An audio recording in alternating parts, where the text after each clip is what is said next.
I don't know. I have a feeling about this week. I really do have a feeling about this week. Happy Mushoku Mondays, everybody. Welcome back to yet another Trek, the Mushoku Tensei Jobless Reincarnation novel series. We are on Old Dragon's Tale Part 4, and I have a feeling about this week. I think something's going to happen. I do know that this will, if we actually get through these next chapters that I have like in my layout here, I do know this is the ending of the first part, the first story or whatever, so that could be why I'm having this feeling. I feel like something's going to happen. We just talked about, of course, the whole like turning point in the previous part, so that's feeding into it as well. But hey, chat. Welcome to the premiere. Hope you guys are doing well. Hope you guys had a great week. Hope you guys have a great week after Mushoku Monday ends. But yes, I greatly appreciate you guys' support, your kind words, all that stuff, getting us to this journey of Mushoku Tensei. I greatly, greatly appreciate it. And also appreciate everybody, especially those that support channel monetarily through Patreon, tips, links, super thanks, memberships, including Subver last week. Thank you guys so much for your support. It means a great deal to me. Without you guys, literally, this doesn't happen.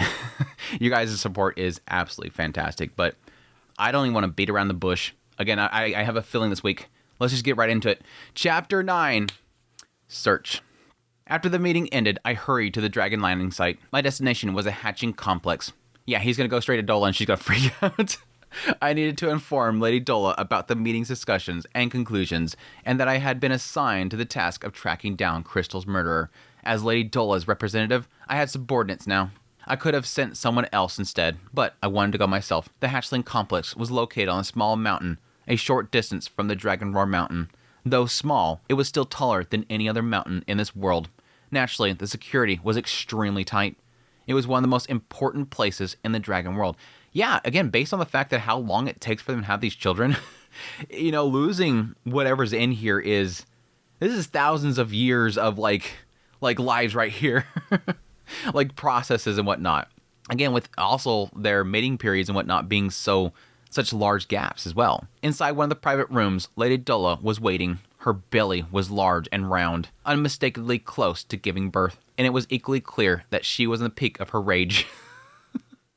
Her private room was far more extravagant than those of the other pregnant women, yet every piece of furniture within, desks, tables, and even the bed, all which had been custom made, had been completely destroyed.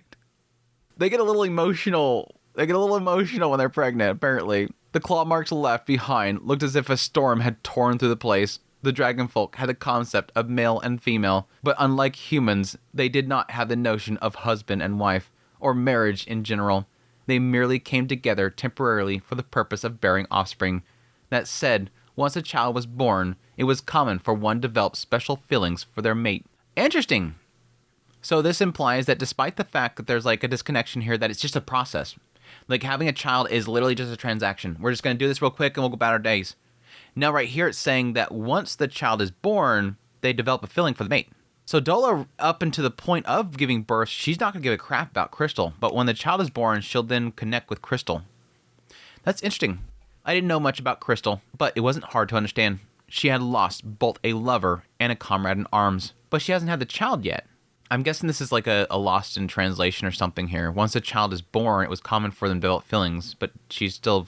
Anyways, it's fine. It wasn't impossible to fathom her pain. The boss, what do you want? I've been assigned to task of tracking down Crystal's murderer. Upon hearing that, Doula glared at me with an intensity that could have pierced through steel. When you find him, report to me first. Question mark? Would he do that? That's going against Lord Dragon God. I wanted to say yes to those words, but I couldn't. The toll of pregnancy had drained her strength. If I brought the culprit before her in such a state, there was no telling what would happen to the egg inside of her womb, and no one wanted that. I will kill him in your place, Lady Doula. That's why I said that. I see. Then bring me his head. Lady Doula didn't get angry. Perhaps it was because she trusted me. Maybe I was being conceited. Based on her previous responses to certain things, I could see her seeing, like, immediately, I'm being unreasonable. Immediately seeing that she's being unreasonable. Again, she's in a very emotional state right now, so it's hard. That kind of goes against that, but I can see her realizing that she's being unreasonable. Maybe I was being conceited, but if it had been anyone else, she would have undoubtedly flown into a rage and insisted on going herself. In truth, Lady Doula was furious beyond words. As a fellow dragon general, and as a mate, she had loved him. I swear it. And so, I set off to find Crystal's murderer. Interesting. It's a little bit here. Again, I'm actually surprised that they actually do have some sort of love bond there. And again, it seems to be based on after the fact, after the child. That said, the dragon world was vast, unimaginably vast, and I had no experience in leading subordinates. Strictly speaking, the subordinates that I had at the time were originally those of Lady Doula. They were dragon trainers, personally entrusted by the Lord Dragon God with the crucial duty of dragon taming. Naturally, they had no knowledge of tracking down a murderer. I couldn't rely on them, and I was just as experienced as they were. I would assume that back in the demon world, he was tracking down prey all the time, unless it's just going out and just looking and go, kill this thing in front of me, and he wasn't actually seeking them out. There was plenty out there. They weren't hard to find, basically. My first search was completely blind. I rode on Salyacht, scouting out spacious areas. There were no clues to follow. I could only trust my instincts and search where I felt the culprit would be. It was a lot like how I once hunted beasts for food in the demon world. Yeah, that's what I was saying. From an outsider's perspective, it must have seemed like an incredibly inefficient approach. A few days later, while at the Chaos landing site, someone called out to me, Lelas. When I turned around, I saw one of the 5 dragon generals, Maxwell. I forgot what voice I had for him, so I'm just going with it. Who cares? I immediately straightened up and saluted him. Lord Maxwell, what brings you here? It seems like you're struggling. Yes, sir.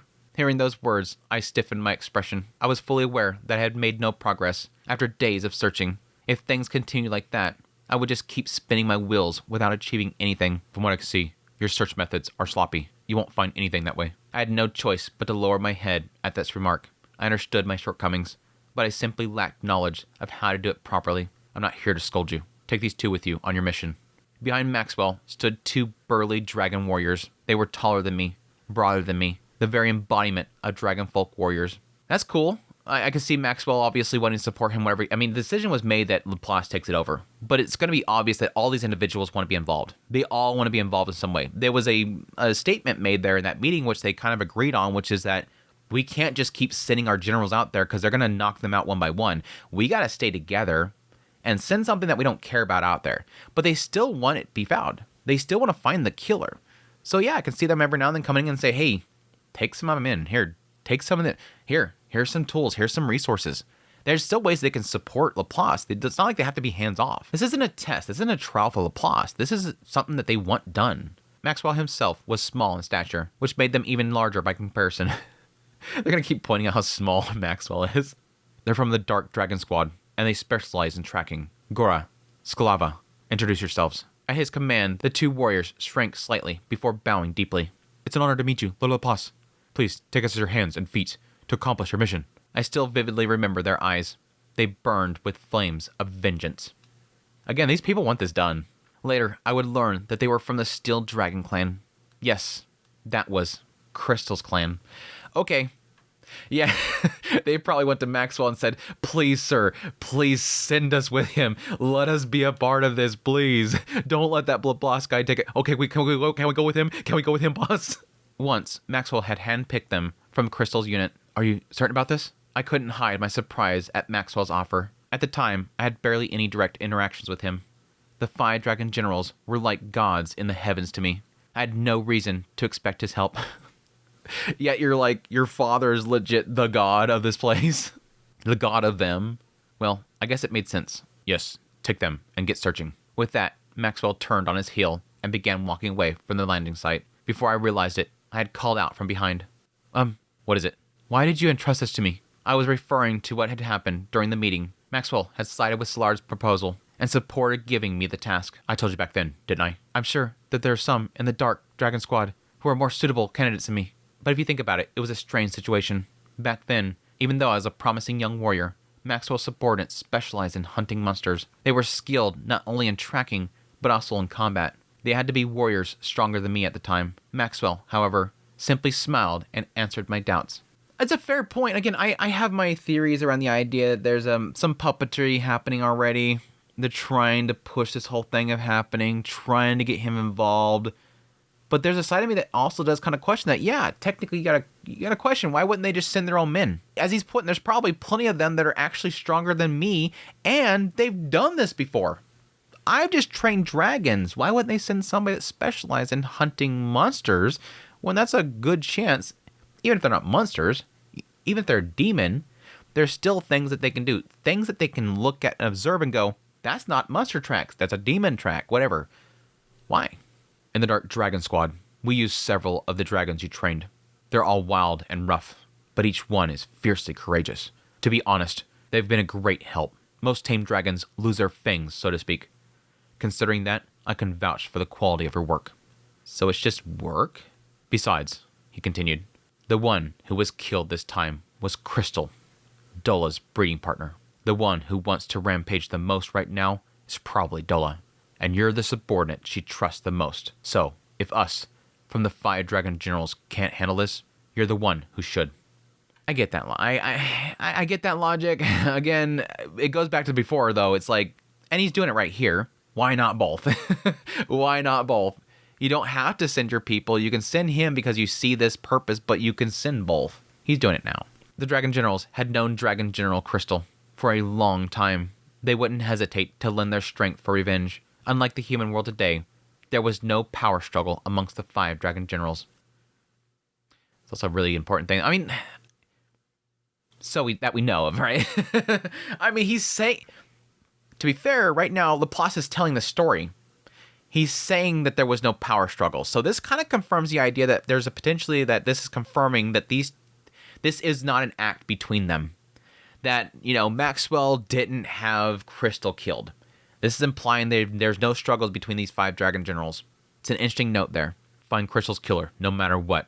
We, the 5 dragon generals, have fought together for tens of thousands of years. We can't let whoever did this get away with it. Yes, sir. I nodded, but my emotions were complicated. A feeling close to jealousy swirled within me. Between the dragon generals and Lord Dragon God, there was a bond I could never reach. Yeah, tens of thousands of years of bonds. If you run into someone beyond your capability, let me know. I'll fly over and take care of it. Yes, sir. I'm counting on you. And so, I was given 2 companions, Gora and Sklava. Maxwell's cool, dude. I do actually like this part of the story, finally getting to see the dragon generals, even though I have my susness to some of them. And again, my susness is more to the idea of them doing something they're legitimately doing for the safety of their people. It's the whole idea, a good rote villain is one that you see that they, in their own mind, are not wrong, that they're doing the right thing. With my 2 new subordinates, I began searching for Crystal's killer. Having them by my side drastically improved efficiency. After all, they possessed knowledge of how to track someone within the vast dragon world. That said, investigation methods hadn't changed much between then and now. First, we visited the crime scene and conducted an inspection. We gathered clues and, when necessary, obtained eyewitness testimonies to gradually trace the perpetrator's movements. Of course, it wasn't that simple. If the culprit had been found that easily, Maxwell's investigation would have already uncovered them. As the commander of the monster hunting and extermination squad, Maxwell excelled in that kind of work. My 2 subordinates had received Maxwell's investigation report. They had also participated in the crime scene inspection, so they knew what evidence had been left behind. I was about to ask it, I'm like, well, didn't they do this already? Did they do this already? Maybe they're just, double checking it, I guess? Yet, when we put our findings together, there was only one conclusion. We had no idea. We did all this stuff, pin this right here. I don't know. We had to find someone even Maxwell couldn't. The challenge was immense. Dividing up the tasks, we searched for any traces and conducted interviews. It wasn't that I distrusted Maxwell's investigation. Rather, I hoped a fresh approach might reveal something new. Yeah, I gotta assume that either something's gonna pop up that only Laplace would know about, something only he has ever experienced in his life. Things that we pointed out so far that could be examples. It's not really something I go for, but his time living in a cave, being basically a beast on the hunt or whatever, or his time, if this includes demons, his experience with the habits of the demons himself as he observed them and tried to bond with them and connect with them that long time trying to get in that village. Or just his experience in taming dragons. Something there is going to show him something that everybody else couldn't see. But of course, we found nothing. There should have been a conspicuous presence capable of killing Crystal, and yet we found nothing. It truly seemed as if Crystal had simply perished in a duel against king dragons. At that point, yeah, he's like, he just got reckless, tripped on a rock. At that point, I changed my perspective. This wasn't the work of a monster. It had to be a deliberate, planned crime. Someone had orchestrated the murder and erased their tracks, leaving no evidence behind. What? You think that's obvious conclusion? Don't be so harsh. I'd never conducted an investigation before. Regardless, I decided to change my approach. Rather than chasing the culprit, I would trace Crystal's movements. What had he been doing? Why he had gone to the King Dragon's nest? What had he planned to do there? Did anyone have any reason to target him? I thoroughly investigated these questions, and I found something interesting. Crystal had been researching teleportation magic under the orders of Lord Dragon God. That seems pretty important. Did Maxwell not look into this part? I mean, this has been sort of something they've been talking about quite a bit with the whole aspect of the barriers and going across them. And again, it was discussed during that meeting itself. This is something that he was actively looking into. It kind of makes me believe that he possibly figured out transportation, or he went through transportation somewhere else and was killed and sent back, or potentially was sent and dropped from somewhere, unconscious potentially. But again, it said that his brain was kind of drained. That could be that it was like busted open and it came out. I don't know necessarily that it implies that like it was sucked out of it, whatever. Teleportation magic was a technique that allowed one to cross the boundary between worlds. In other words, a technique for travel to another world. At the time, it was believed that ordinary beings could not cross between worlds. Traveling between worlds required an immense amount of energy, something only gods possess. Thus, interworld travel was considered a privilege granted only to the gods. Again, we're confirming here that only the gods transport between them, so why is there so much knowledge about the other ones? Everything seemingly is coming from the gods themselves, not the people seeing the other people. It just had multiple times where it felt like they were giving off the impression that they knew about civilizations and seen them with their own eyes. Like the generals. The generals all seem to act and talk as if they've met the demons. They know about the demons. However, the gods of each world had their subordinates research teleportation magic. Why? Because back then, people would mysteriously vanish. They had been spirited away. Wait, had I mentioned this already? Yeah. Yeah. Research eventually revealed that the true nature of these abductions was actually instances of teleportation to another world. Yep, there's confirmation there. Again, that was my assumption. This goes way back to Rudius, looking into the displacement incident and finding out that there was other cases of people just vanishing. People just suddenly just vanishing or appearing somewhere else. It's sort of the same thing here. Just it's happening. Somebody's messing with it. That's why the gods ordered the subordinates to study teleportation magic. They wanted to uncover the cause of these accidental transfers. And in the dragon world, the one who was tasked with this mission was Crystal. And that's more interesting there because this implies that, again, if Lord Dragon God went to the demon world and came across a dragon demon, that kind of makes me believe that upon finding him, he's going to have two thought processes here. Either this kid was had somewhere else and transported here, or it had to be specifically one of the gods. One of the gods took this kid and placed it here. Only one of those two things has to happen because they're the only two things that can happen. Either transportation or God was directly involved. However, for some reason, this was not widely known. Perhaps they had kept it a secret to avoid unnecessary panic over the rare but frightening phenomenon of being spirited away. Or maybe they feared that revealing this research could lead to its misuse. After all, Chaos and the Mad Dragon clan harbored a deep hatred for the demons. Again, I wonder why. They don't see them. They don't know them. They only know whatever the Dragon God tells them, and I would assume the Dragon God's not coming over and saying they're after us. They're going to kill us all. Unless the gods are able to, carry somebody to another world. I guess I could be misreading that. If they discovered a way to invade another world, they might start a war on the demons. And as I pondered this, an idea struck me.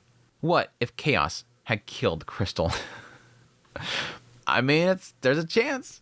Crystal had been researching teleportation magic. Chaos might have sought to use it in an attack on the demons. He could have demanded the technique from Crystal, only to be refused. A heated argument escalated, and Chaos killed him. The story made too much sense. So I flew straight to Chaos's domain. What if? Makes sense, let's go.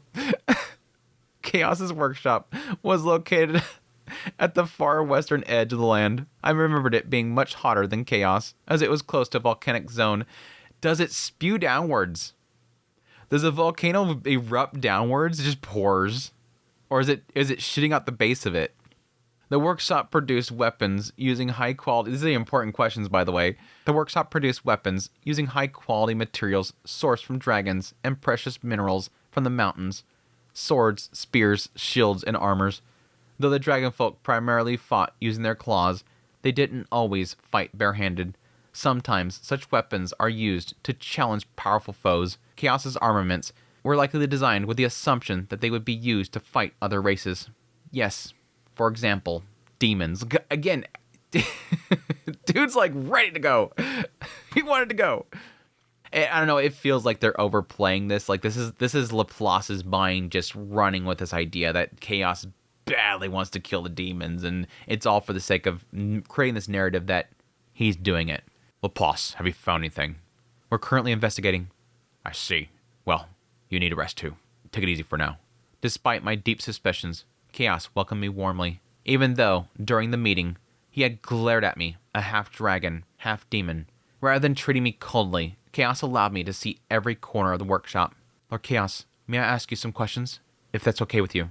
Without hesitation, I started questioning him. One might even call it an interrogation. Looking back now, I feel my face flush with embarrassment. This implies to me that he had dead in. Just how disrespectful I had been to one of the 5 dragon generals. What is it? When Lord Crystal was killed, where were you? And what were you doing? I was here, forging weapons to offer to Lord Dragon God. Look, that one there. I named it the God Sword. It's a sword capable of withstanding the immense power of the Lord Dragon God. Of course, Lord Dragon God probably has no need for it. But when his child is born, I plan to present it as tribute. That should be the sword that Orsted has later on. Was that like translated like the God Blade in the mainline series, I think? I see. Is there anything else you want to ask?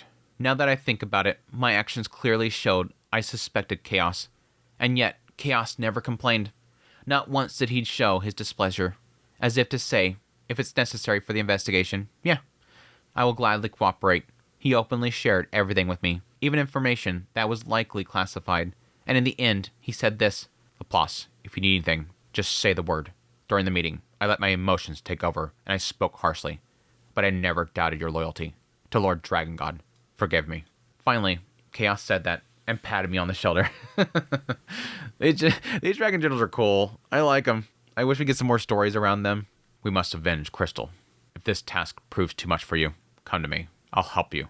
Discreetly. I got your back.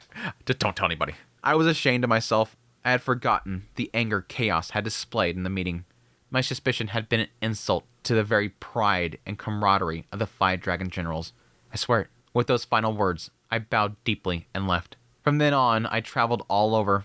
North, south, east, west. I retraced Crystal's steps over the past few decades, searching for anything that might serve as a clue, but I found nothing. There was no sign of anything unusual in Crystal's actions. Like the other 5 dragon generals, he had earned great respect and conducted himself accordingly. He was the very ideal of a dragon warrior. Who could have possibly wanted to kill him? Even if there had been a demon, surviving the dragon world would be nearly impossible. That's a good point there. Again, they have shown demons with wings, but not all demons have wings, so it would have to be strictly a demon that can fly, that would transport this world and be able to navigate it. Because even with Laplace, he had wings, he just didn't know how to use. Of course, he was outside the civilizations and whatnot. Even if he had killed him and fled immediately, escaping without leaving any trace would have been an incredible feat. I was at a loss. I never expected to come up empty-handed for so long. At the time, I was growing impatient. Once a year, I returned to Chaos to report to Lord Dragon God and Szilard, but I had nothing useful to show for it. If I had even the smallest lead, I could have remained composed, but reporting nothing over and over only made my frustration worse. I had been entrusted this by Lord Dragon God. I had given my word to Lady Doula, and yet I was accomplishing nothing, just losing time. How could I stay calm? And this goes back to the whole thing of like time is so different for them. It is kind of surprising of him.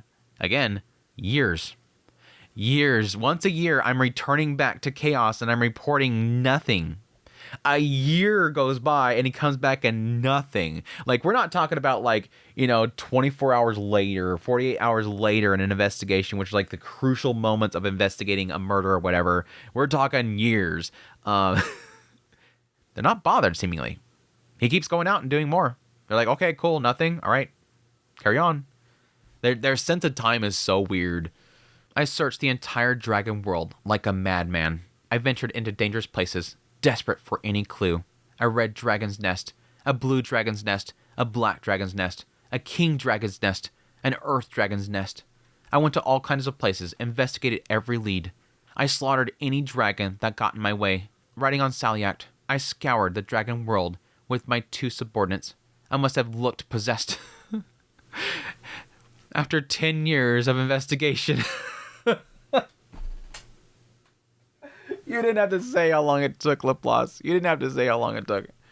After 10 years of investigation, there was no one in the dragon world who didn't know my name. Not as a capable dragon tamer, but as an incompetent half-breed who failed to meet Lord Dragon God's expectations.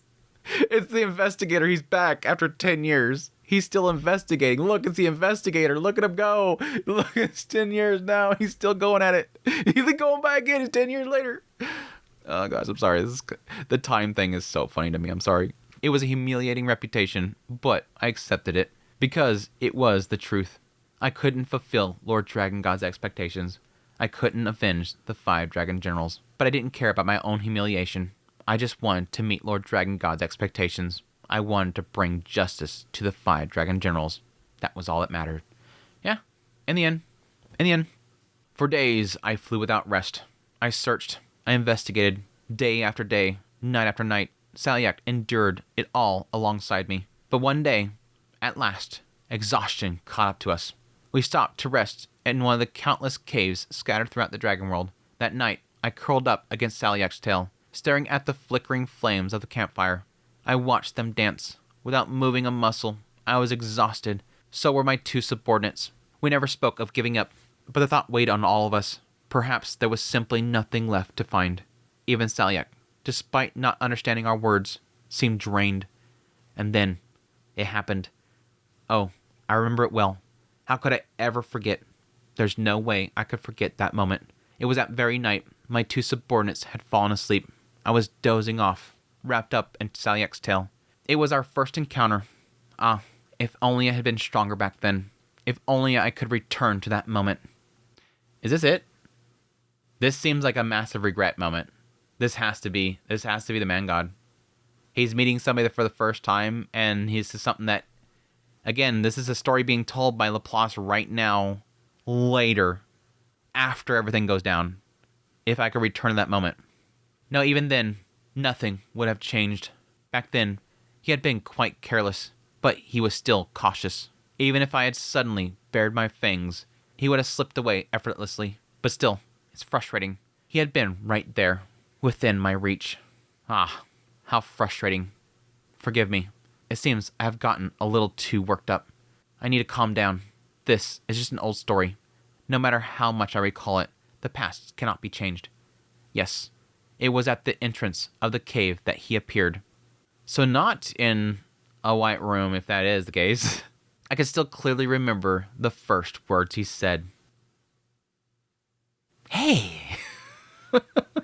I don't know if I want to do it yet. I don't know if it's him or not.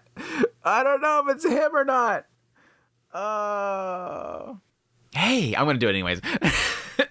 If I find out later it's not him, we can all laugh at this, all right? We can all laugh at this. We're gonna emoji with the man god thing and everything, and we can laugh at it later. And those that know the story can say, stop doing the man god voice. With an almost unsettling casualness, he raised one hand and said, "You seem to be in trouble. Want a little help?" Wearing a smile that seemed far too kind. I mean, we're going to find out quickly because he's going to say, like, he didn't look like a dragon folk. Like, this is not a normal person. What is this? Because he's not seen a human. Again, if this iteration of the man god is going to be, like, human form, you're like, what is this thing? He has 2 legs, 2 arms, a head, but where's his wings? We'll see. Chapter 10, The Advice of the God of Humans. Again, is it the man god? Is the god of humans man god? Hitogami, whatever. What did the guy look like? I can't remember. Really? Oh, this is a teaser food. This is a teaser food. What the hell, dude? What? At least confirm that it's not dragonfolk. What did the guy look like? I can't remember.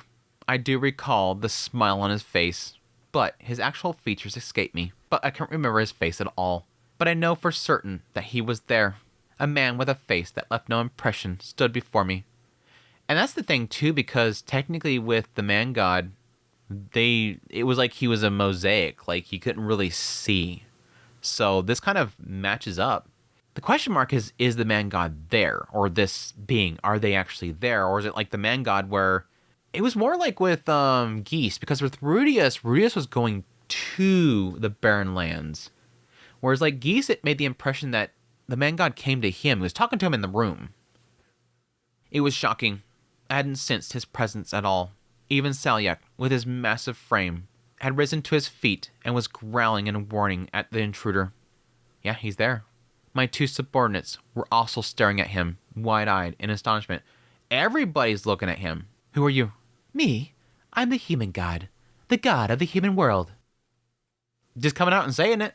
Again, a little bit counter to the idea of the man god who didn't seem to want to be known by that. The god of the human world, he declared. The god of the human world. Of course.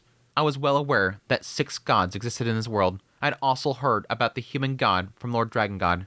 The human god first appeared in the dragon world during an age so ancient it was practically myth to me. It was back when Lord Dragon God and the dragon folk were attempting to seize domination of the world from the dragons.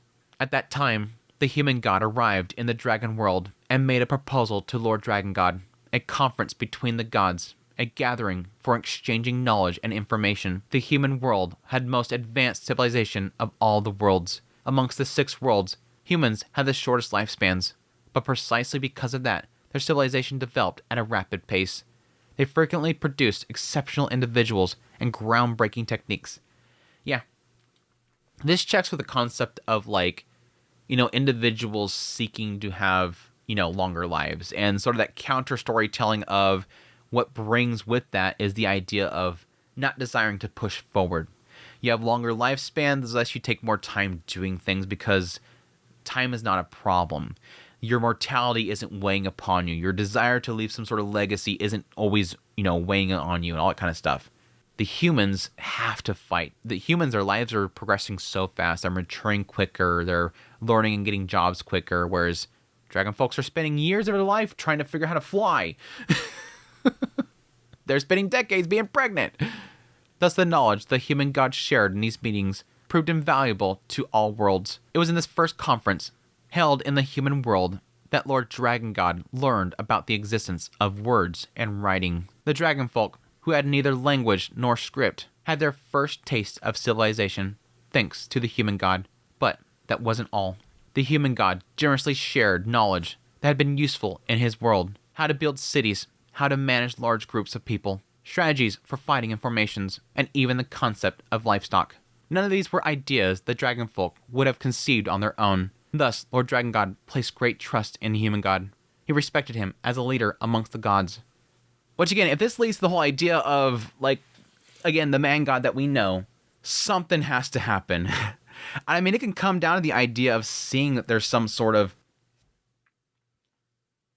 I guess the best conclusion I can come to is the idea that he has to destroy the world in order to maintain something.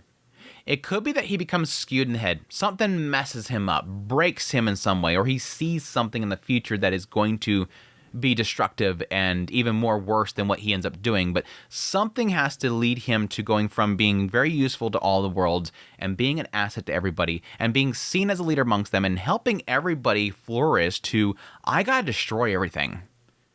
What happens? My deepest apologies.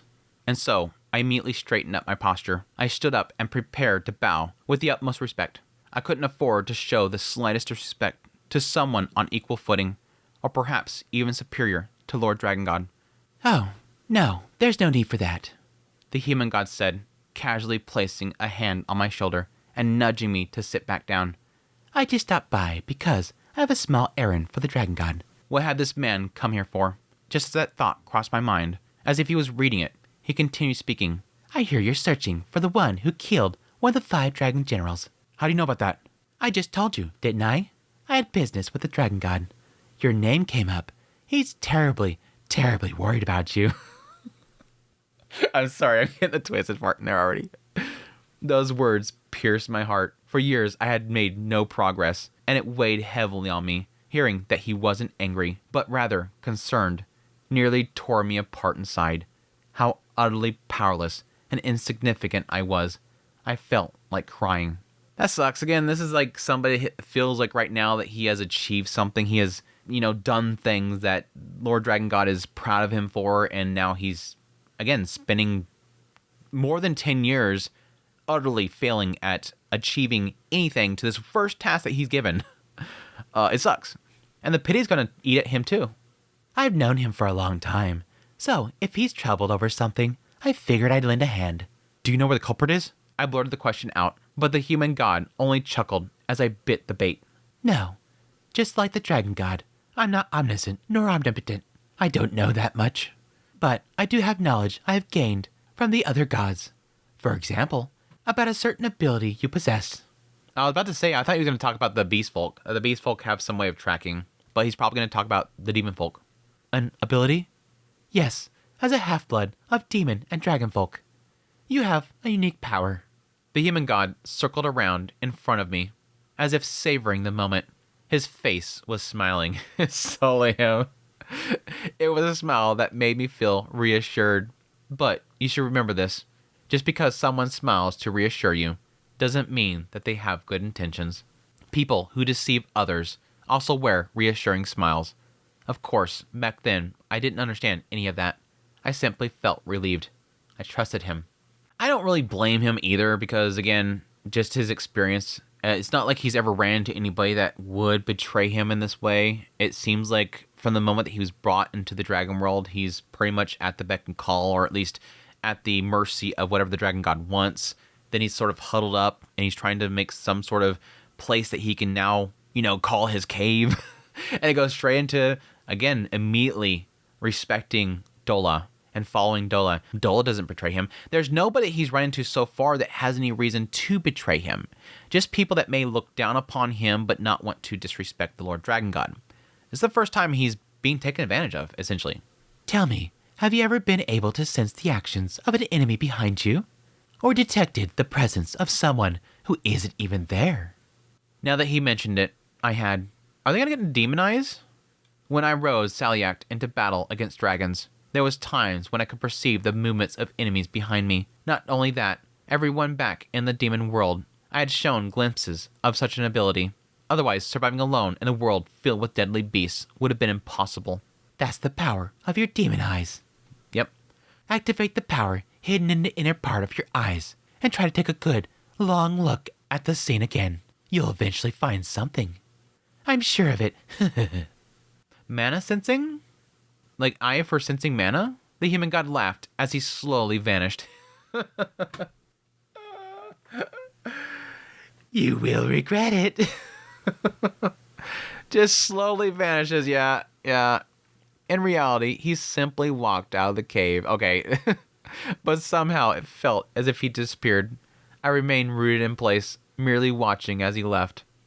God, they actually confirming that the man god, Hitogami, the one that we know of, the one that was manipulating Rudius, is in fact the human god. Like they're the same person. Now, he wasn't there. Laplace wasn't there for that first meeting. It never implies that he was there for any of the meetings. And it's not to say that these guys that are with him had seen the human god. He just shows up and says he's the human god, and they're like, okay, yeah, sure, that he's got to be it. The human god's come here before. It's got to be him. I know I'm coping. Before I knew it, he was gone. Salyak and the other two subordinates were curled up, sound asleep. As if nothing had happened, I too felt as if I'd just woken from... Okay, so no, they weren't... What? Were they all brought into the Barren Lands? Or did he just think that they were all there watching the human god? But I knew that the gods occasionally wielded mysterious powers. This sort of thing was within the realm of possibility. So I didn't dismiss what had just happened was a mere dream. Yeah, I decided to test the demon eye of mine. Yeah, he just talked to him alone. Which is, again, it lines up with the man god, what he does. It's not confirming it yet. It's not confirming it yet. This could just be some person acting like the human god. There was no doubt that I was skeptical. Under normal circumstances, I likely would have been far more doubtful. I wasn't the type to waste time believing in such non-existent power, but I was desperate. I needed to do something, anything. I was grasping at straws. The question is going to be, why does the man god want to help him? Again, it says that he wants to help him because, me and the dragon god go way back. Why would he help him in the possibility of him deceiving him is a question mark. Which this could possibly be the moment that he's not wanting to cause havoc and destruction yet. So I headed straight to the Dragon King's nest. The place Crystal had died was now completely empty, returning to being nothing more than the King Dragon's nest. The cave was a rusty red, with numerous ferns hanging from the ceiling. King dragons were carnivorous, but when prey was scarce, they would eat those ferns to stave off hunger. In that place, I consciously focused on the area behind my eye. Sure enough, it was exactly like the human god had said. I could clearly sense something in the back of my eye. Something I had always used unconsciously was undeniably there. It's difficult to explain this feeling. Well, yeah, it's like an internal organ. You don't usually think about your heartbeat, but if you focus on it, you can feel it, right? However, unlike an organ, my demon eye was something I could control with my will. Until now, I hadn't realized it existed. As if the words of the human god in that cave had been a trigger. The power I had been using unconsciously until then had been unlocked. I could activate my demon eye by focusing on the back of my eye. Mine was a bit different from the countless demon eyes that exist in the world today. But still, if it had a name, it was undoubtedly a demon eye. And in that eye, I could clearly see the traces. The place where Crystal's corpse had been. The place where the King Dragon's corpse had been. The presence of Maxwell, who had been investigating, and that of his subordinates. And floating in the air, something else. Something completely different from the rest. I could see it. Clearly. It wasn't my imagination. With strong conviction, I pursued that presence. I leapt on a salyak and soared through the vast dragon world. Cutting through the wind, I flew over 6 mountains and 7 valleys. The presence continued in a straight line. I never lost my way. Without a shred of doubt, I was certain that this was the culprit. Call it reckless if you want, but I couldn't help it. Until now, I had found no clues at all. And now I had one. Everyone wants to believe that the things they find and the conclusions they reach are special. I flew like an arrow. Is it going to be Soulard? Is it going to be Soulard?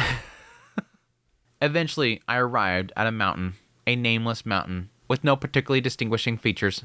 It wasn't very tall, nor was it home to any notable dragons. There were no remarkable caves halfway up. It was just another mountain in the dragon world. And yet, there was a cave halfway up the mountain. Yes, there was a cave, even though there shouldn't have been. Had it always been here? Or had someone dug it? I'd judge it to be the latter. The entrance bore marks as if something sharp had gouged into it. It had an artificial presence to it.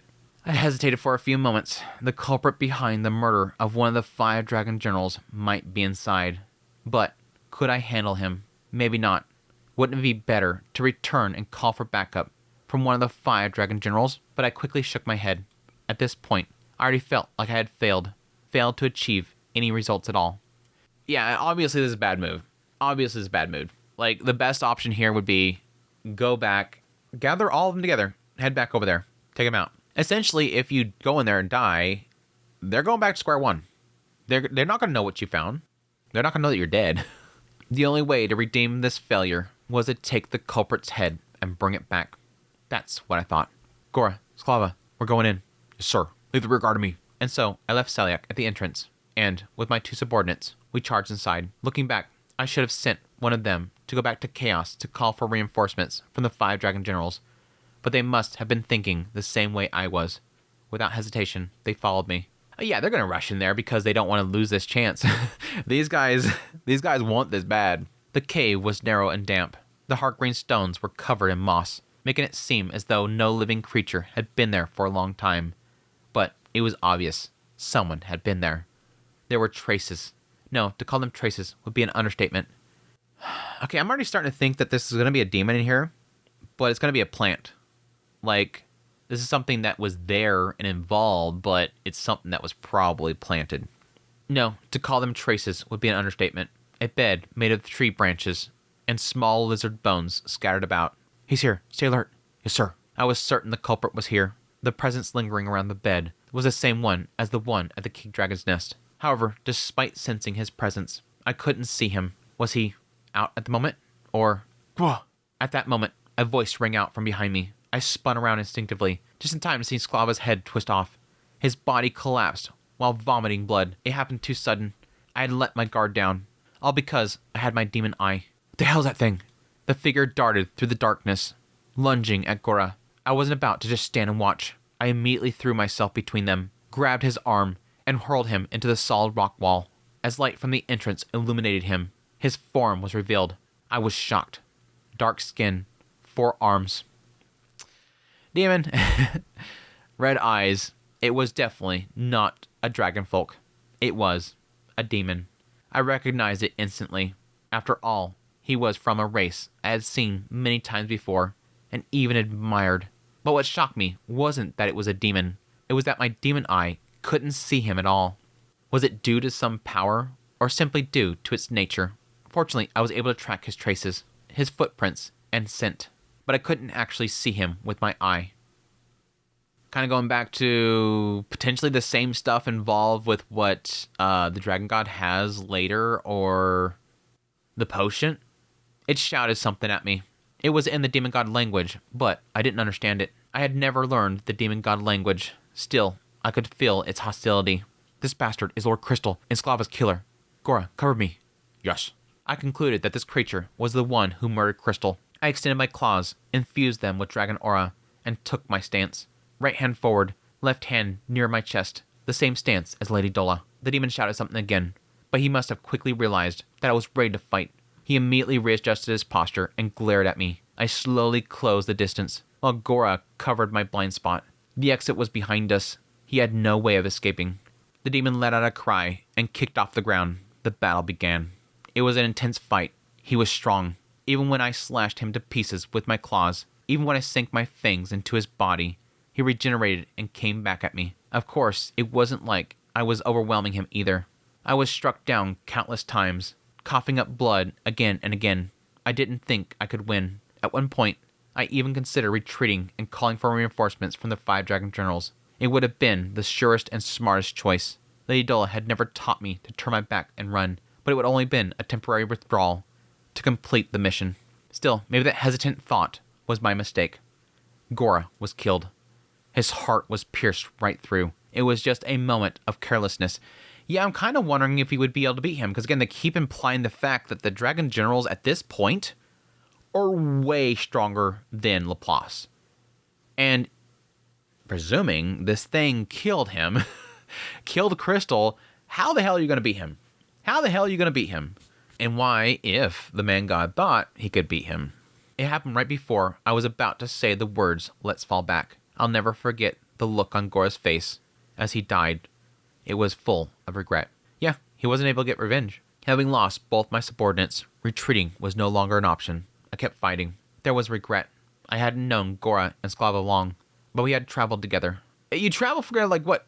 Well, I don't remember how long it was exactly him. Did it say 10 years before or after that? I think it was before that.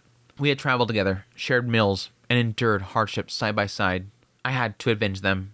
There was also my pride. If I ran away now, what was the point of all these years of chasing down this enemy?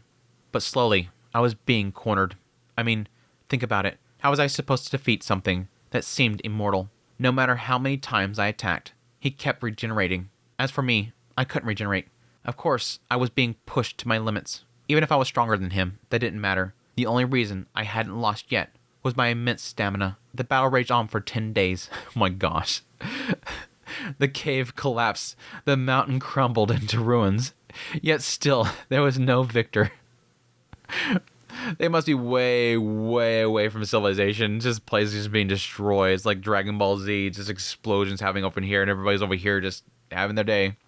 Both of us were at our breaking point, but surprisingly, he was struggling just as much as I was. Most likely, he hadn't eaten properly for a long time. If I had looked more closely, I would have noticed how emaciated he was. He had wings on his back and could fly, but not as well as dragonfolk. Again, that's a sign. He probably hadn't been able to travel far in search for prey. Now that I think about it, yeah. This is a possibility here that this isn't a plant, but more so the fact that he got transported. Somebody was researching. I can see this being the case. Crystal was looking into teleportation, end up summoning this dude from the demon world. He pops up in front of him, whoa, swinging. And yeah, like, in that little split moment of, like, shock, like, Crystal's like, wait, what? Like, survival instincts kicks in. This guy wants to survive. He kills him and then flees off somewhere. And he's been starving to death trying to figure out where the hell he's at. And the man god's sending him to go look at this whole thing. And this is going to turn into an invasion. It was the demon folks. They invaded us. And this starts everything. All triggered by the man god going, oh, he transported right in front of him and killed him. Oh, this is great. They're all freaking out now. Again, going back to the idea of the manipulative man god. Puppets. My little puppets. He probably hadn't been able to travel far in search for prey. Even the strongest beings will weaken after fighting for 10 days in that state. On the 10th day, I noticed that his regeneration was slowing, and he must have realized it too. In his eyes, I saw pure fear, the desperate will to survive. But I was in an even worse state, battered and covered in wounds, barely standing. I had almost no strength left. If this continued, I was going to lose, just by a sliver, but I will fall first. And if I lost, he would devour me, Gora, and Sklava, restoring his strength. I wouldn't just fail to avenge Crystal. I'd end up giving power to the enemy. That wasn't the mission I had accepted. I had to fulfill Lady Doula's will. I couldn't let the efforts of the 5 dragon generals go to waste. I had to live. I had to live up to Lord Dragon God's expectations. So I used the last of my strength. Something welled up in the depths of my belly, right beneath my heart, deep in my gut. It was an overwhelming energy, like a seething mass of molten lava. Maybe this was thanks to unlocking my demon eye. And then I unleashed it. I don't remember exactly how I did it. Even if you asked me to do it again, I doubt I ever could. I just knew I could do it. I knew I couldn't lose. So I let it all out. And then the mountain vanished. Did he bark the mountain away? Brr. He vomits. Breathe fire or something? I don't know. When I came to, both of us had lost consciousness. We were lying on a rock shelf on the neighboring mountain. I had detonated my dragon aura, a self-destructive... He did it back then too? Okay, so this is the thing that he ends up later on using against Bodygotti. And right here, when he's telling the story, he says, I don't know how I did it. I couldn't even do it if he asked me to do it again. This is going back. This feels like that earlier thing with the Central Continent thing was a boo-boo. This is pre-split, which makes more sense. Again, I didn't think this was going to be post-split Laplace. This is pre-split Laplace. Right here, he's saying, I did that boom-boom back there. I don't know how to do it again. But he will eventually do it again with Bodygotti. Okay. It wouldn't be the first time that old Refugian did a little boo-boo. I detonated my dragon aura, a self-destructive move. But the blast hadn't just obliterated the mountain. It had taken out my opponent as well. We had struck each other down. And as we fell unconscious, losing our footing, Salyak must have caught us. Salyak was my savior. The moment I woke up, I bound my opponent's arms and legs with ropes made from dragon bone and leather. Honestly, the fact that I woke up before he did was nothing short of pure luck. But one way or another, I had captured Crystal's killer. The mission was complete. And now, the downfall of civilization. Because it was a demon, it's now the fault of all demon kind, right? Even though, again, like I said earlier, it's probably the dude just got summoned. Crystal probably summoned him. Chapter 11, The Demon Dragon King. I shackled the culprit and transported him to Dragon Roar Mountain. He regained consciousness along the way, but escape was impossible. After all, those were shackles designed to bind dragonfolk. They suppressed strength and dispersed power. Even a demon would have no choice but to stay quiet when bound with such restraints. I wonder if that's what they use on Kishirika. the restraints for Kishirika. No, she's usually hungry. Perhaps he had already given up, or maybe he was consumed by some other emotion. I wouldn't know. I was too overjoyed by the success of my mission. Either way, it was a triumphant return. Laplace! The one who greeted me upon my triumphant return was Lard. Dragon Roar Mountain has 8 entrances, and I was about to enter through one of the largest. Slard stood there, accompanied by a large group of dragon warriors. No, that's not quite right. Whenever someone approached an entrance without prior notice, Szilard would gather dragon warriors and head out for security. Protecting Dragon War Mountain was one of his duties. Since I had been out on a guerrilla mission, I naturally hadn't sent word of my return, and so I found myself greeted by Szilard, much like when Lord Dragon God himself brought me here. There's a good connection there. You did it?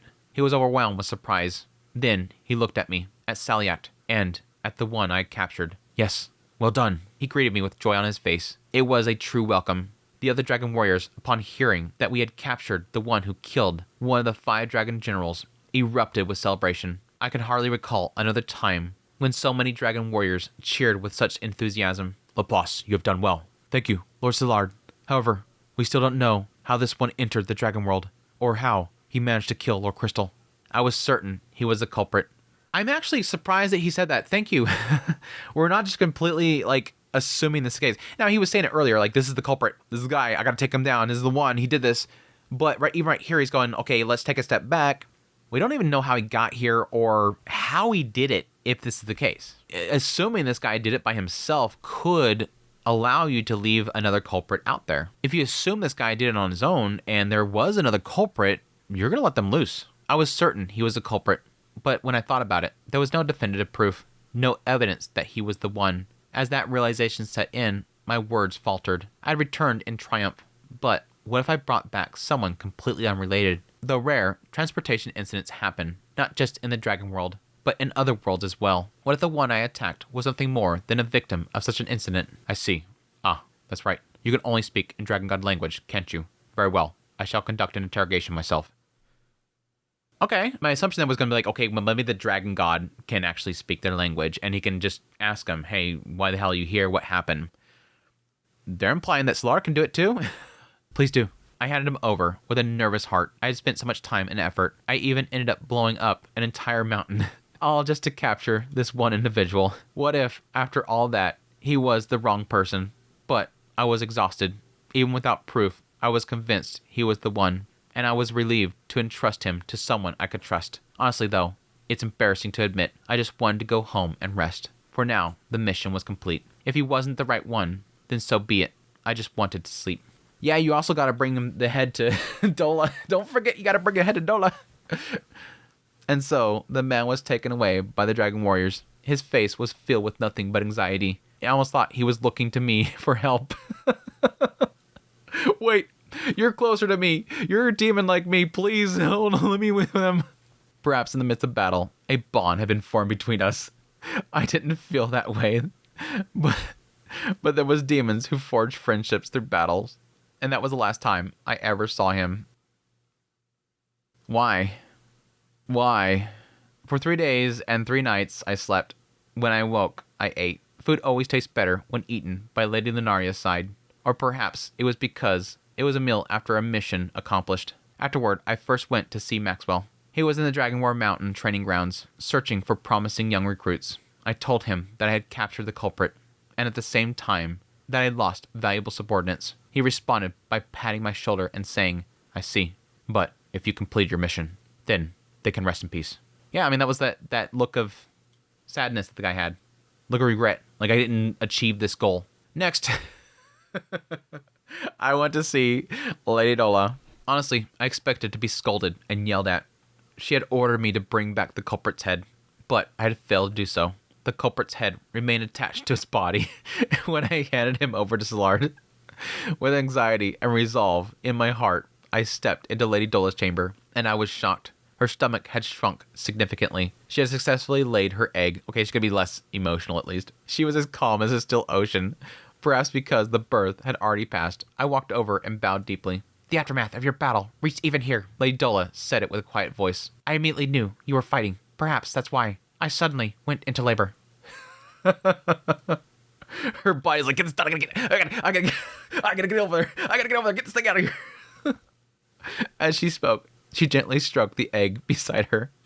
Dragonfolk eggs are about the same size as a human infant. The pain of giving birth is not much different. It was a safe birth, but it was premature. The child may be a bit underdeveloped. Despite saying that, her touch was full of affection. It was surprised to see that even the fierce Lady Doula could show such an expression. A thought I knew was highly disrespectful. But until now, I had only seen Lady Doula, who was strong and fiercely loyal. Then again, perhaps that itself was her way of showing kindness. But that was a thought for another time. So, how'd it go? Yes, I located a likely suspect and captured him after a battle. I see. Well done. Though, I had already heard as much before you arrived. Most likely, Maxwell had reported it in advance. Even if the dragonfolk lived at a slower pace, 3 days is more than enough time for word to spread. Maxwell had humored me by letting me tell him myself. Lady Doula, on the other hand, was not so accommodating. that kind of bluntness was just like her. She's like, I'm not gonna wait. What the hell's going on? Hey, I'm over here. I'm really kind right now, and I'm really gentle anymore, but what the hell happened? I apologize for the delayed report. Think nothing of it. I heard you collapsed into sleep upon your return. Anyone who exhausts their dragon aura would do the same. It must have been a fierce battle. And also, I wasn't able to bring the head. Hearing this, Lady Doula gave a wry smile. It's fine. Bringing the head of one who regenerates is meaningless. You can just laugh it off and he'll grow a new one. It's true. True. That's cute. I'm sorry. Saying so, Lady Doula gently stroked the egg once more. Then, as if something had suddenly come to mind, she lifted her face. Hey, Lelas. Was it? Lady Doula lifted the egg that she had been holding and handed it to me. Wrapped in a soft cloth, the egg seemed incredibly fragile, as if it might break any moment. That's some trust. If you don't mind, would you give it a name? Does she like the names that he gives, like Salyact? That's an honor. That's an incredible honor. Again, this is technically, potentially, the one that got revenge for the death of this child's father. There's a massive amount of respect right here. If you don't mind, would you give it a name? Huh? You mean for your child, Lady Doula? Who else is here? Me? You want me to name it? Who else is here? Lady Doula repeated herself twice, then with a simple here, held the egg out in front of me.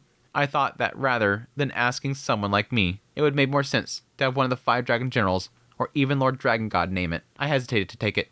Again, you got revenge for its father. My hands trembled. Don't worry, dragonfolk eggs don't break so easily. Reassured by Lady Doula's words, I was finally able to hold the egg. It was warm. As I cradled it in my arms, I could feel something like a heartbeat pulsing through it. I had eaten dragon eggs before, but they had always been cold. This was completely different. I was surprised to feel something so full of life. Now, decide. Isn't it normal to wait until we see the face? I can't even tell if it's a male or female. It's a male. A boy will be born. She knows. Can you cite that on a whim? Despite my confusion, I started thinking about the name. At that point, I had already made up my mind to name him. I was the type of man who did what he was told. Patagoose. There it is. There's a confirmation for that one, at least. Again, I don't want to like assume things because again, the time spans we're talking about here, lots of things can happen in these long stretches of time. We're talking like hundreds of years past in the blink of an eye in these stories. That was the name that came to mind. Patagoose. Yes, Patagoose. That's a good name. It sounds strong, wise, and noble. And so, his name was decided. That day, he was named Patagoose. Yeah, and it's funny because, like, yeah, it's an earlier statement that the fact that he was born premature and that he's going to have some problems or whatever, it's like, Patagoose is an interesting individual, so that kind of checks a little bit there, right? Oh, man. The birth of Patagoose Doula. And yes, does sort of explain, I mean, amongst everything else that will happen beyond this point, does explain his dislike for demons that killed my papa. After that, uneventful days passed. I would wake up in the morning, check in with Szilard for updates, feed Salyact, and go to sleep. There was no real work to do. My future depended on the results of Szilard's interrogation. If the man truly was the one who killed Crystal, my mission would be complete. After that, I would like to return to serving as Lady Doula's proxy. If not, I would simply have to continue searching. Or perhaps, if it turned out that he wasn't the culprit, I might be deemed incompetent and dismissed from my duties altogether. But I was ordered by Lord Dragon God and entrusted by Lady Doula. I intended to see it through to the end. No matter what anyone said, I would finish what I started. So, I waited solemnly for an outcome. Those were monotonous days. Sometimes I would check on taming facilities, but I didn't do any work. At the time, I felt like a condemned man on death row. I had a bad feeling about everything. Maybe it was because I wasn't used to just waiting. In my long life, that might have been the first and last time I had days where all I could do was wait, or perhaps it was something else. I'm not sure, but generally speaking, I was always on a mission. Even so, I was the kind of person who waited for orders before acting, and so, despite my unease, time passed slowly. 1 year, a full year had passed since I captured him. Then, the moment finally came. Lord Dragon God, who had been away in another world, returned. I was actually curious about that in the back of my head for a while there, like, well, what does Dragon God think of this? A meeting was held. The topic, of course, was the identity of Crystal's murderer. Not only was I present, but Lady Doula attended as well. She had already finished laying her egg. It wasn't her job to incubate it, though she was undoubtedly protecting it until it hatched. Yeah, they implied that, the fact that this is 2 dragon generals, that they were going to treat it differently, that she was being actively involved in it. But as one of the 5 dragon generals, she was devoted enough to attend such an important meeting. I was made to sit on Crystal's chair. Interesting. And soon, all the seats were filled. Report. At the Lord Dragon God's command, I stood up and gave a deep bow. What came from my mouth, naturally, was a summary of my actions up to this point. As I traveled from place to place, the human god appeared to me and gave me advice. He revealed that I possessed a demon eye within me, and that using it would help me find the culprit. Following his guidance, I tracked the suspect, and, after a battle, I captured him. I'm curious to see the response to the human god being there. That's the odd thing there. Because again, when he showed up, it implies that everybody's seen him, but then suddenly he's awake and everybody's asleep. So it implies this idea that he had a thought that everybody was seeing this, but in fact, only he saw it. And that could be an idea of kind of giving that feeling like he's not isolated or whatever, that everybody's seen this and nobody's attacking, so it's good. But I'm curious, like, what Lord Dragon God's going to think. Wait, the human god came here? He talked to you? Why?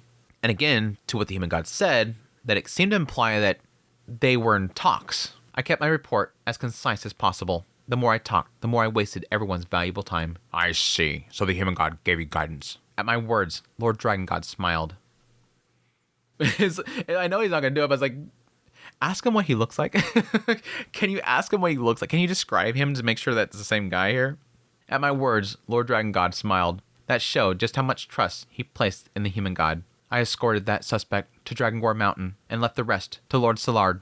As I concluded, Szilard stood up. The results of our investigation are already in. He picked up a sheet of dragon hide parchment and began to read according to our findings. The culprit's name is Necrolia, a direct blood relative of the immortal demon king, Necros Lacrosse. There's a name drop right there. He is one of the 8 great dragon kings. The room erupted into murmurs. He was sent to the dragon world under the orders of the demon god. His mission was to sabotage our teleportation technology. To accomplish this, he targeted and killed Dragon General Crystal. How do they know, though? Again, I don't trust Szilard.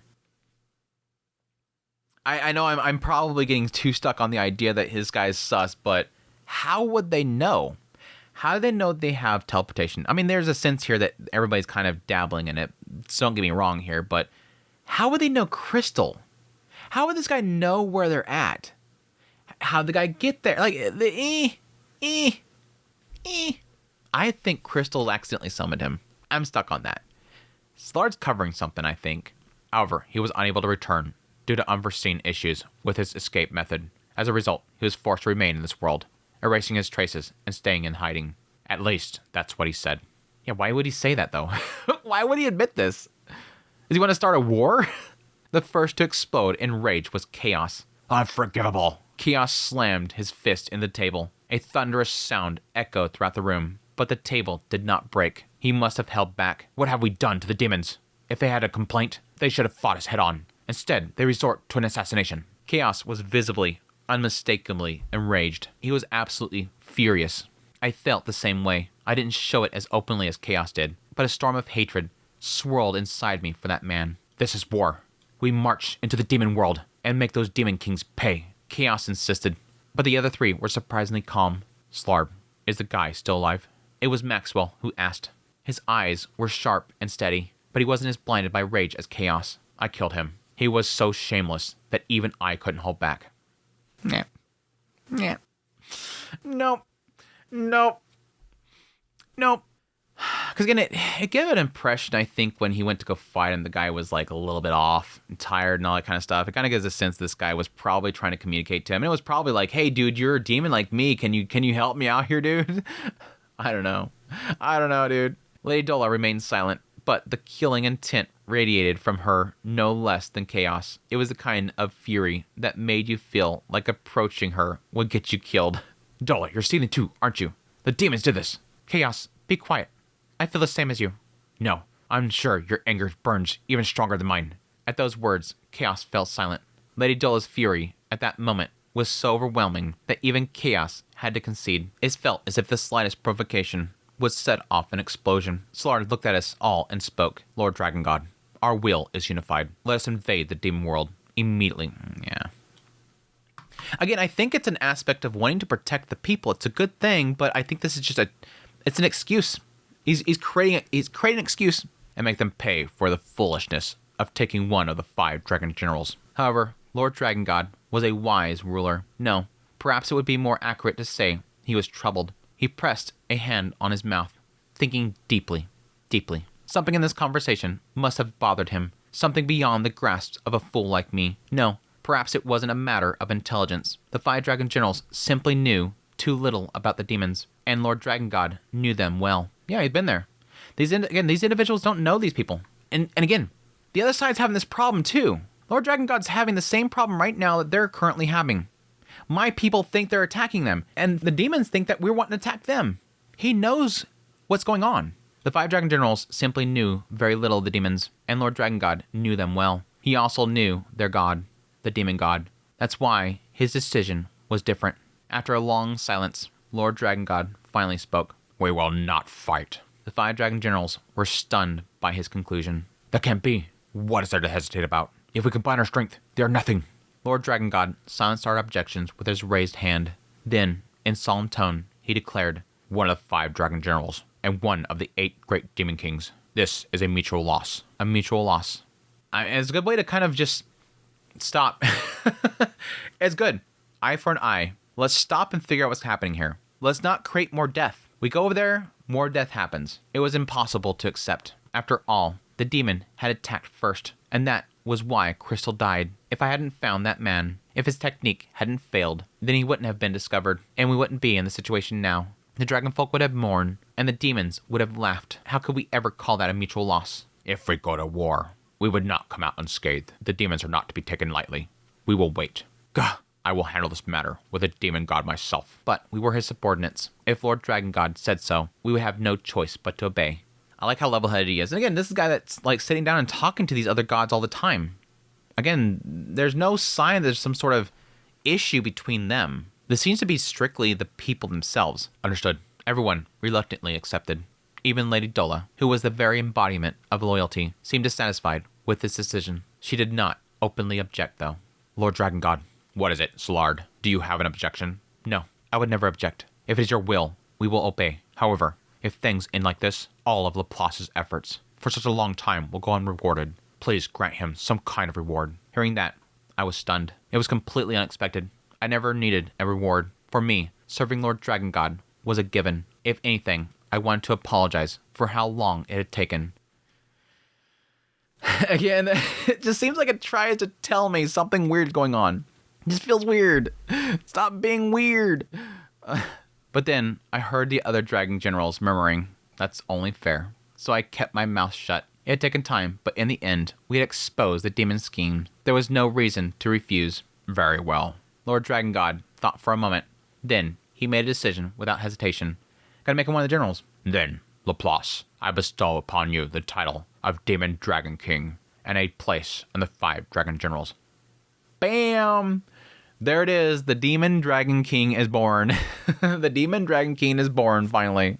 That was honestly like what early on, one of the oddities about the whole story was like, why do you have the dragon generals and one is a demon dragon general? That doesn't make any sense. From now on, you will serve at my side and aid me in negotiations with the demons. He was talking about that, honestly. So he's going to take him over there. It sucks, though. He's probably going to go over there and the man god's going to show up and be like, hey, they're going to kill him. You better do something.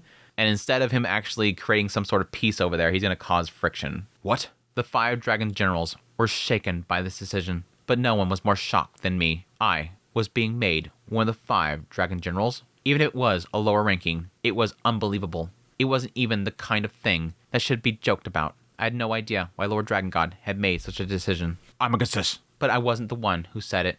It was chaos. To question Lord Dragon God's decision was unthinkable for one of the 5 dragon generals, but even he had reached his limit, and I understood his feelings completely. Of course, he would oppose this. I wonder if he's just opposing the idea of him working with the negotiations, not necessarily the title. If I had been in his place, I would have opposed too. There are others more qualified than him. Chaos despised demons. That said, he never doubted my loyalty. Despite his personal feelings, he must have thought that he would tolerate a demon like me as long as I was working for Lord Dragon God. However, for him, the idea of someone like me, a half-demon, becoming one of the 5 dragon generals was utterly unacceptable. Or an aspect of him just wanting to make sure that somebody's qualified for it. He said it's qualified.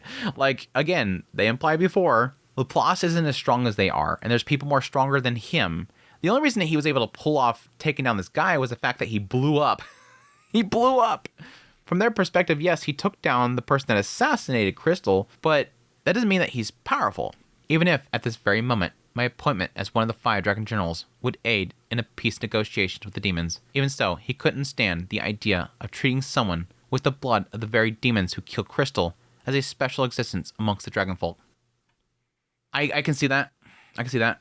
Please. Chaos looked to the other 5 dragon generals, as if seeking agreement. However, contrary to both his and my expectations, their reactions were surprisingly favorable. Isn't it fine? It's true that he's young, but his loyalty to Lord Dragon God is unparalleled, and he has the strength to see missions through. He also has power to defeat one of the 8 great demon kings. Solar and Maxwell spoke in agreement. Seeing this, Chaos turned to Lady Doula, as if expecting her to be the one to oppose it. She ain't. She ain't. I've been watching him for some time. He may lack the strength to be called one of the 5 dragon generals, but then again, so did we at one point. By fighting under Lord Dragon God, we gained the power that we have now. That's true. They haven't had a new member of their team for tens of thousands of years. And back then, they were trained under him. They were trained to be individuals that will be dispersed and handle things for him. They weren't immediately powerful. Lady Doula said this before turning to face me. Laplace, this is an honor. Strive even harder from now on. Hearing that, I could no longer refuse. No, there was never any reason to refuse it in the first place. As Lady Doula said, this was an immense honor. My efforts and dedication had been recognized, and at the same time, this appointment could contribute to Lord Dragon God's stated goal of improving relations with demons. Of course, being one of the 5 dragon generals also meant that I would be a potential candidate for Lord Dragon God's successor. So this is already a thing, established thing that they could pass this on? I would assume that these are like the original, the OG gods, but they already have like in their mind that this is a thing that could happen, that he could potentially make them be the next gods. Interesting. Every reason that Lord Dragon God had for bringing me here would be now fulfilled. This position is beyond what I deserve, but I will serve it to the best of my ability. I stood up, crossed my fists over my chest, and declared my acceptance. Refusing was never an option to begin with. You don't want to insult them.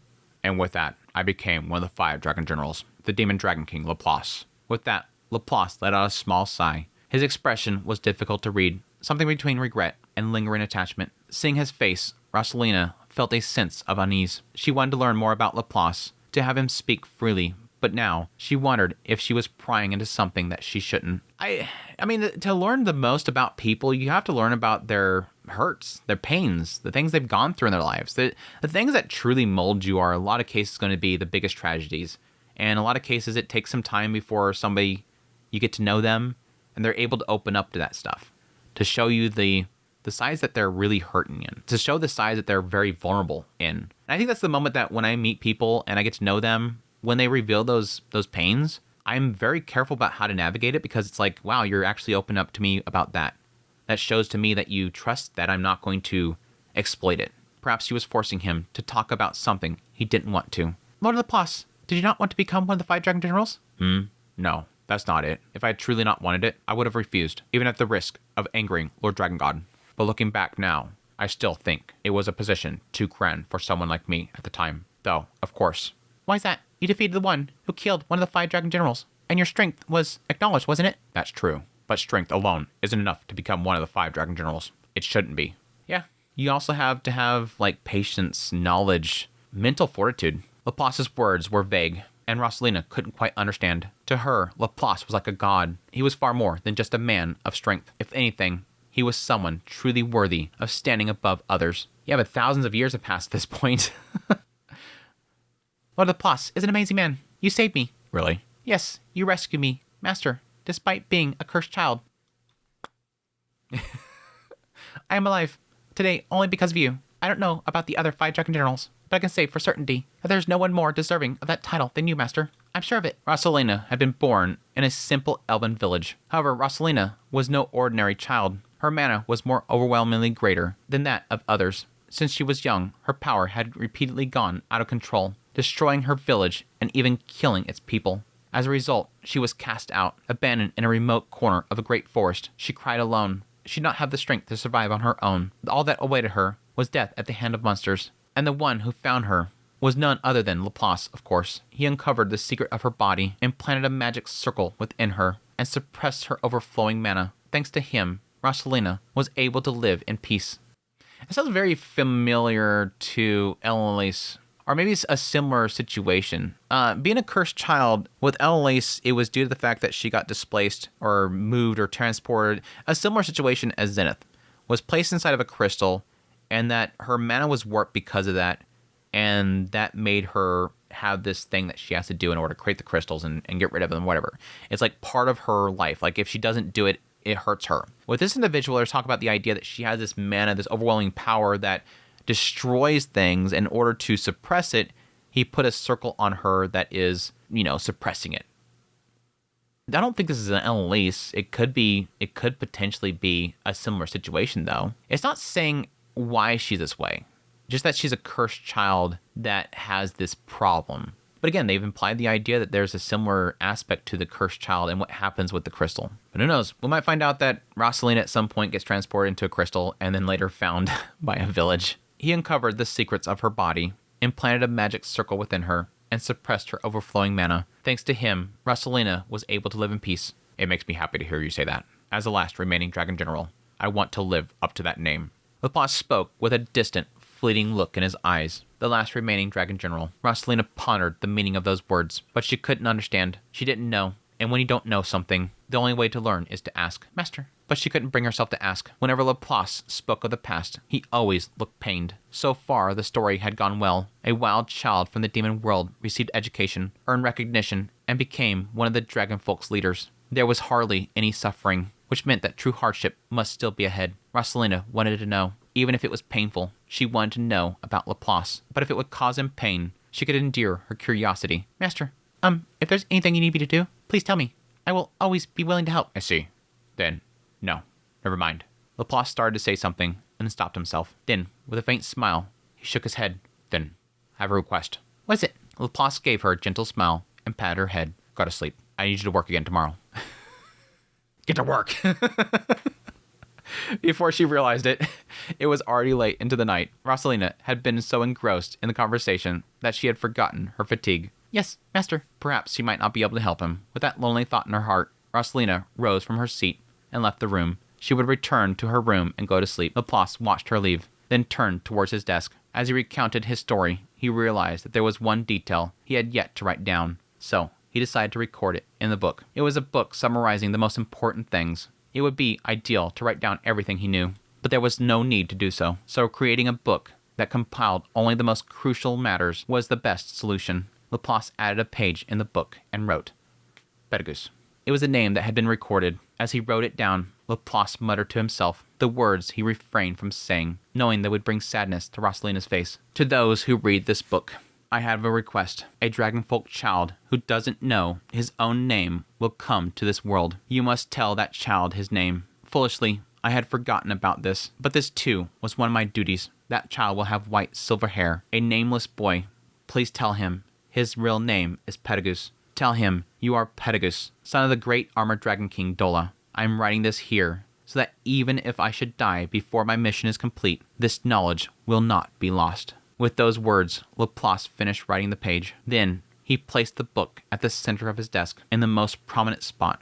Even if he were to perish, someone would surely eventually come here and read it. Probably Pedagus himself. Naming the child was Laplace's duty, but there was no rule that dictated that he must do it personally. Of course, deep down, as his godfather, he wished to be the one to do so. which really sucks to how things kind of pan out again after the split and everything like that, which that technically makes me want to kind of go back and like really listen to or like read into the reactions that Pedagos has with everything around Laplace. Again, a lot of it's to do with like Demon God Laplace specifically, but there was some thought process that I had for the longest time, which is that like he's conflicted about something in here. As he remembered the name, Doula's figure surfaced in his mind. His teacher, his superior, someone who was almost like a mother to him. And then the final moments of Doula's regret and tragic end. Just recalling that moment made his chest tighten. From deep within his heart, a hatred began to well up, a seething rage, an urge to go on a rampage, to avenge that regret. Laplace had to live. He had to fulfill his mission. Phew. Closing the book, Laplace leaned back deep into his chair. Perhaps it was from moving around so much in the lower realms, or perhaps it was because he remembered his battle that had made him one of the 5 dragon generals. Either way, his body felt weary. For the first time in a long time, he felt like he might actually sleep. Good night, Rosalino. With those words, Laplace closed his eyes. For the first time in decades, all the inhabitants of the Dragon Roar Mountains had fallen asleep. And that is the end of part 1 of ODT, the end of chapter 11. What a good set of chapters. I still think this is sus. But what a set of chapters. We have finally the appearance of the man god or the human god appearing out of nowhere. I don't really know, to be honest, I need to actually look into the actual Japanese, how they're written out. I know that technically the man god is Hitogami. But I'm kind of curious as to if it's said the same way for the human god or if it's wrote a different way. I don't know if I actually want to know. That could be like probably giving off too much, but probably put that whole like debate to rest. But it seems like it's obviously him. There's a side of it that feels still like it's a little bit manipulating, but it does seem like he is helping the dragon god. The big oddity here is the fact that the dragon god trusts him, that they're buddies, like they trust each other. It's going to bring up the massive question mark as to what's actually going on here. Could it be the idea that just the demons themselves is the threat to the other worlds and they're trying to solve something here? But again, it could come back to a lot of theories that I got into with why in the end they do this. Is it because they become warped, get skewed, see something they didn't want to see and they're trying to do self-preservation? Or is it because they feel like it is the way to stabilize the worlds? Because again, let's go back to here. These worlds are not stable. They're molded in the way they are in order to make it stable, but it's not that it's stable.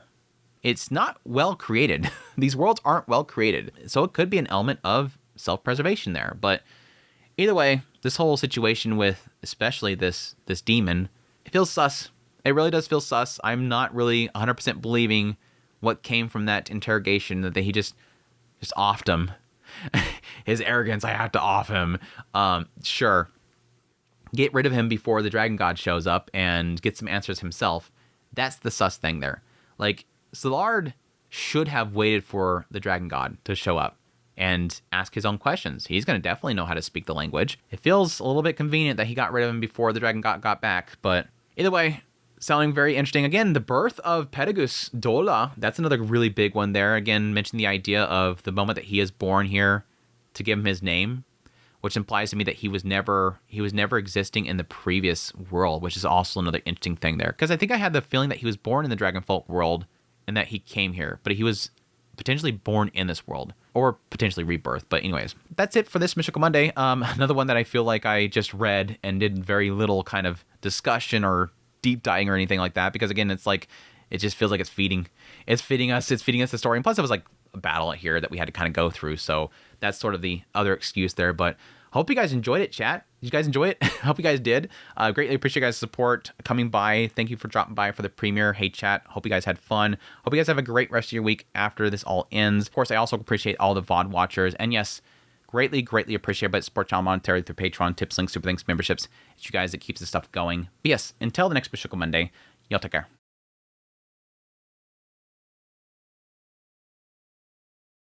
Seemed dissatisfied with his decision. This bastard is Lord Crystal and Sklava's killer.